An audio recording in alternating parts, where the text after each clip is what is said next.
संविधान गौरव दिवस जो पूरे देश के अंदर भारतीय जनता पार्टी के द्वारा मनाया जा रहा है, उसी के क्रम में चर्चा में आपके साथ करने के लिए आया हूं। भारतीय जनता पार्टी और हमारे प्रधानमंत्री माननीय श्री नरेंद्र मोदी जी भारत रत्न देश के प्रथम कानून मंत्री, संविधान सभा के अध्यक्ष के रूप में जिन्होंने भारत के नागरिकों को अभूतपूर्व शक्ति प्रदान करते हुए एक ऐसा संविधान दिया। बाबा साहेब के स्वप्न अधूरे, पीएम मोदी कर रहे पूरे। केशव प्रसाद मौर्य। भाजपा संविधान की सबसे बड़ी पुजारी है। केशव प्रसाद मौर्य। वाराणसी। प्रधानमंत्री नरेंद्र मोदी के नेतृत्व वाली भारतीय जनता पार्टी की सरकार ने डॉक्टर बाबा साहेब भीमराव अंबेडकर की विरासत को सम्मानित करने के लिए हर संभव प्रयास किया। 1990 में भाजपा समर्थित सरकार ने भारत के कानूनी एवं सामाजिक ढांचे को आकार देने में उनकी अद्वितीय भूमिका को मान्यता देते हुए डॉक्टर अंबेडकर को प्रतिष्ठित भारत रत्न से सम्मानित किया। उक्त बातें उत्तर प्रदेश के उप मुख्यमंत्री केशव प्रसाद मौर्य ने गुलाब बाग स्थित भाजपा कार्यालय में संविधान गौरव अभियान के तहत आयोजित पत्रकार वार्ता को संबोधित करते हुए कही।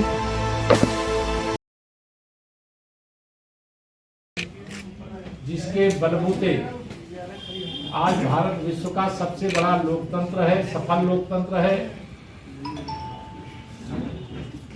लेकिन पिछले कुछ दिनों से विशेष तौर से कांग्रेस पार्टी, जिसका पूरा इतिहास भारत रत्न बाबा साहब भीमराव अंबेडकर जी के दर दर पर अपमान करने के लिए जाना जाता है, चाहे संविधान सभा में बहस के दौरान कई ऐसे महत्वपूर्ण मुद्दे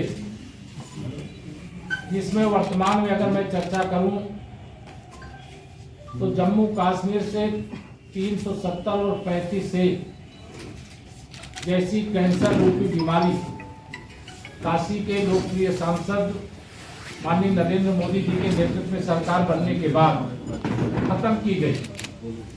लेकिन यह उल्लेखनीय है कि संविधान सभा में 370 के प्रावधान को करने के जो सबसे ज्यादा खिलाफ थे वह भारत रत्न बाबा साहब भीमराव अंबेडकर जी। लेकिन उनकी बातों को उस समय कांग्रेस के नेतृत्व ने अनसुनी की। दूसरा, देश का विभाजन हुआ। अब विभाजन के पश्चात जो वर्तमान का पाकिस्तान और बांग्लादेश है,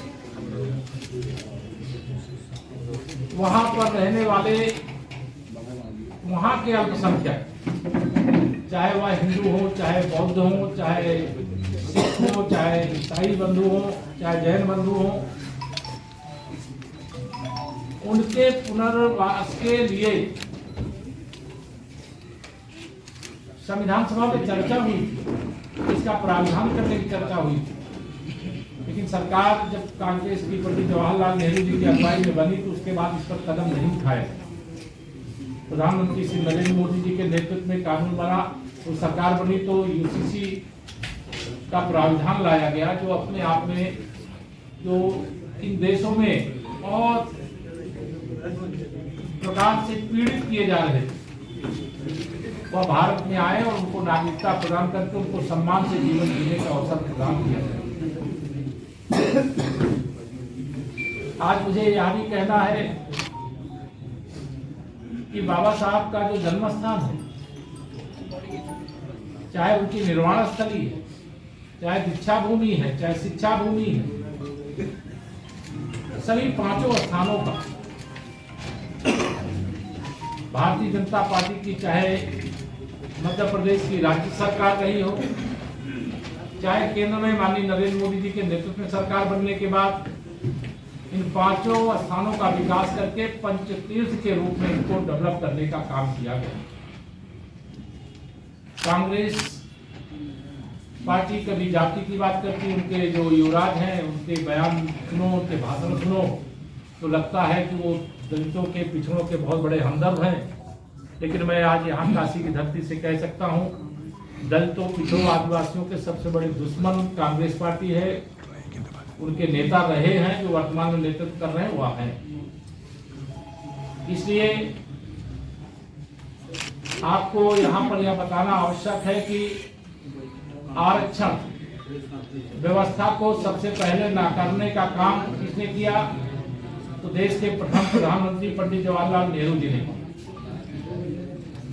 मंडल आयोग की सिफारिशों को ठंडे बस्ते में डालने का काम अगर किसी ने किया तो श्रीमती इंदिरा गांधी जी और श्री राजीव गांधी जी ने किया। आरक्षण से वंचित रखने का काम और पाप के लिए अगर कोई जिम्मेदार है तो कांग्रेस पार्टी और कांग्रेस के अलग अलग समय के नेतृत्व जिम्मेदार। भारतीय जनता पार्टी के समर्थन से जब श्री वीपी सिंह जी की अगुवाई में केंद्र में सरकार बनी, बाबा साहब को पहले भारत रत्न नहीं दिया गया था। भारत रत्न तब दिया गया जब भाजपा के समर्थन से केंद्र में सरकार बनी, तब बाबा साहब को भारत रत्न प्राप्त हुआ। आज जिस संविधान की दुहाई देने का काम कांग्रेस के नेतागण करते, उन्होंने संविधान की हत्या समय समय पर की। इस देश के लोकतंत्र को नकारते हुए देश में आपातकाल की बेड़ियां किसने डालने का काम किया? तो वह कांग्रेस पार्टी। देश के अंदर 88 बार चुनी हुई राज्य सरकारों को बर्खास्त करने का काम किसने किया? तो वो कांग्रेस पार्टी ने किया। भारतीय जनता पार्टी की अगुवाई में जब देश पूज्य अटल बिहारी वाजपेयी जी के नेतृत्व में सरकार हमारी चल रही थी, तो परमाणु शक्ति संपन्न भारत बनाने का काम पूज्य अटल जी, भारत रत्न अटल बिहारी वाजपेयी जी के नेतृत्व वाली सरकार के समय माननीय प्रधानमंत्री नरेंद्र मोदी जी के नेतृत्व में सरकार बनने के बाद और देश के पूर्व राष्ट्रपति माननीय रामनाथ कोविंद जी के नेतृत्व में